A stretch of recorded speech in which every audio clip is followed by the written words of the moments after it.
Galactus is one of the biggest villains in the Marvel Universe, but he never really had a good live-action adaptation. A lot of directors and writers thought it was silly to use a giant guy dressed in purple, who literally eats planets for lunch. But Marvel managed to fix the three main problems with Galactus, giving us a character who's true to the comics, genuinely intimidating, and actually has a personality. The first thing director Matt Shakman had to fix was Galactus' design, which is the most controversial part of the character. In the comics, Galactus is a cosmic being without a defined shape. We see him as a man in purple, because that's just how humans are able to perceive something that massive. That design worked great back in the 60s and 70s, when comics were super colorful and packed with sci-fi ideas. But if you just drop that character into a superhero movie that's trying to be realistic, people are gonna burst out laughing in the theater because it totally messes with the tone of the whole movie. That's why they turned him into a cloud in the Fox movies, and why he was a swarm of bugs in his early Ultimate Universe appearances. Even though it hurts to say, that looked more realistic than the comic book version. Shakman tried to stay as close as possible to the classic look, so he kept the helmet, the tunic, and swapped the G on his chest for a circle. But they also turned the armor into a typical over-designed MCU suit, with tons of little details and stripes everywhere. In this case, it works really well, because Galactus doesn't have a clean, simple suit made of big armor plates like in the comics. He's wearing a futuristic suit full of little nooks and details all over, kind of like the Transformers in Michael Bay's movies. It's a very nice suit.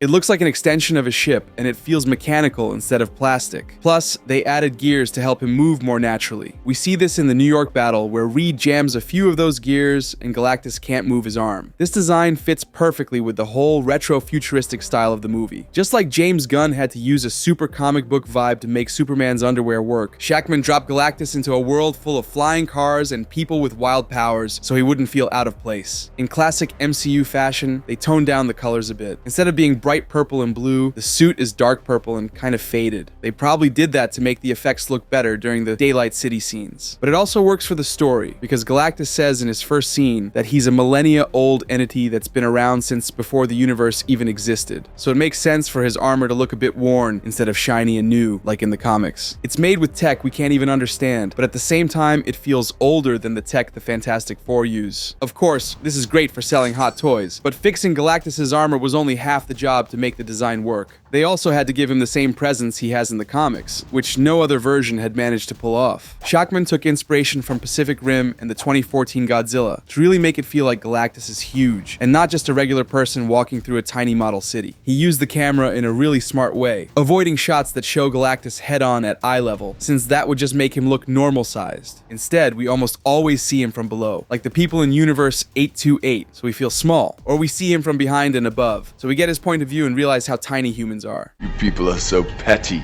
and tiny. When he sees Franklin inside Sue's womb, the camera zooms in until one of his eyes fills the entire screen, something that doesn't happen with any other character in the whole movie. That makes Galactus feel massive, because his eye takes up more space than other characters' whole bodies. Same thing happens when he breaks through the Baxter Building's defenses and tries to kidnap Franklin. Here we do see him from the front, but he's so huge that his whole face doesn't even fit in the frame. Like I said in my review of the film, in theaters, it really felt like we were seeing him at actual size. Another trick Shakman borrowed from Guillermo del Toro was making Galactus move super slowly to give him a real sense of weight. It also helps to see him interact with his surroundings, like when he tries to use a building for support after Sue pushes him with her force fields. And to add even more presence, they cast Ralph Ineson, an English actor with the deepest voice I've ever heard. Since the behind-the-scenes stuff isn't out yet, we don't know if they tweaked his voice in post to make it even deeper, but I wouldn't be surprised if they did. When I saw the movie in a theater with a good sound system, his voice echoed everywhere and made the seats shake, like a giant was actually talking to you. He doesn't just look and feel big, he sounds larger than life too. Sadly, this effect depends on how good the theater's sound system is, because the second time I saw First Steps at a different cinema, the seats didn't rumble as much. But they did a great job with the sound design to make Galactus literally sound different from every other character in the film.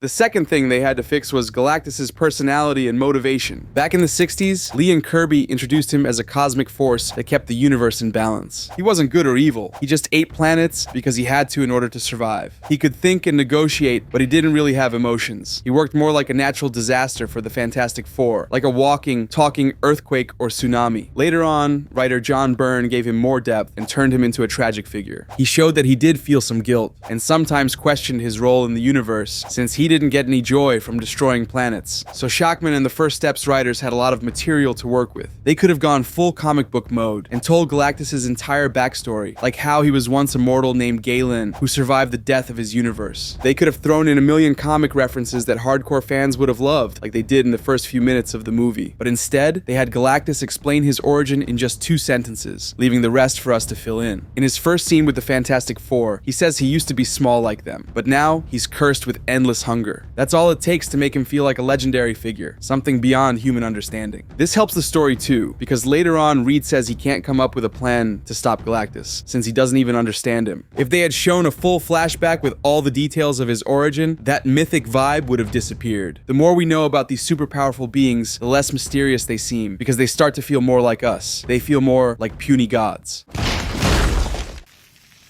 Puny god.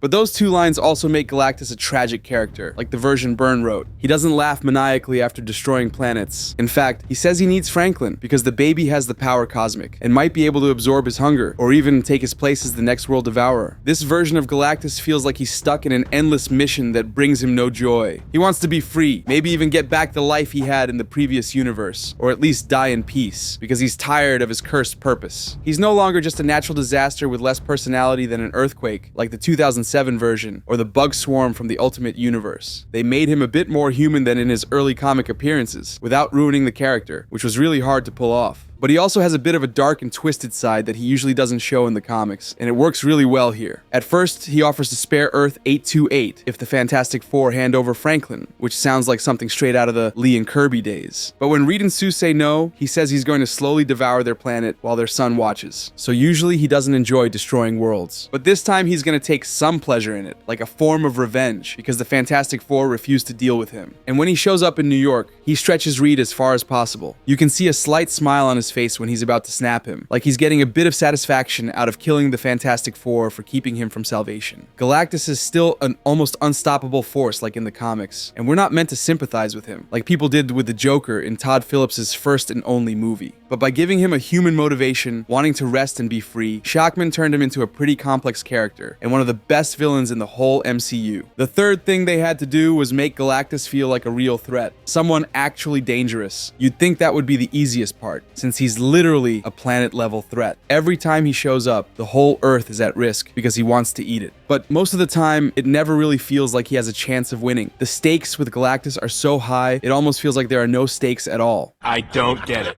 One common complaint about superhero movies is that every film has the whole world on the line, and by the third time we see that, it just stops feeling believable. Sure, they might tell us the stakes are super high, but we all knew there was zero chance Malekith was actually going to destroy Earth in the Dark World, because that would have been the end of the MCU. One way to fix that is with smaller, more contained stories where the stakes are personal, like in No Way Home. It felt real and believable that the Green Goblin was a serious danger to Peter and the people he cared about. Of course, we all knew Spidey wasn't going to die halfway through the movie, but it totally felt like he might lose someone important, like Aunt May, which is exactly what happened. And a lot of us really thought MJ might die in this scene too, because the stakes made sense. Same thing happened earlier this year with Thunderbolts. It felt real when the Void voided a few people in New York. That's why people gasped in my theater when he made a little girl disappear. Everyone really believed she was gone for good. Of course, in the end, they bring everyone back and it's all fine. But in the moment, we believed the threat was real because the stakes were believable. That wouldn't have worked if the Void had threatened the whole planet, because in that case, the original Avengers should have shown up, or at least the ones who are still around. But the threat from Galactus, on the other hand, has a lot in common with Malekith in Thor 2. There's no way to believe he's going to eat the planet, because that would be the end of the stories from Universe 616. Ever since his first appearance in the Lee and Kirby comics, it's always been obvious the heroes were going to find some way to stop him, because otherwise, the Marvel comics would have ended. That's why in recent years, we've mostly seen Galactus show up in what-ifs or threatening planets that weren't Earth, ones that were expendable for the Marvel universe. The same thing would have happened in the MCU, because it was clear the main planet of the whole franchise wasn't going to be destroyed in a standalone movie. It'd be a different story in a big multiverse event like Doomsday or Secret Wars, or if Marvel decided to adapt Cataclysm. But if First Steps had taken place in Universe 616 and was just a solo Fantastic Four film, we never would have feared for the lives of the main characters or for the survival of the planet. I don't buy it.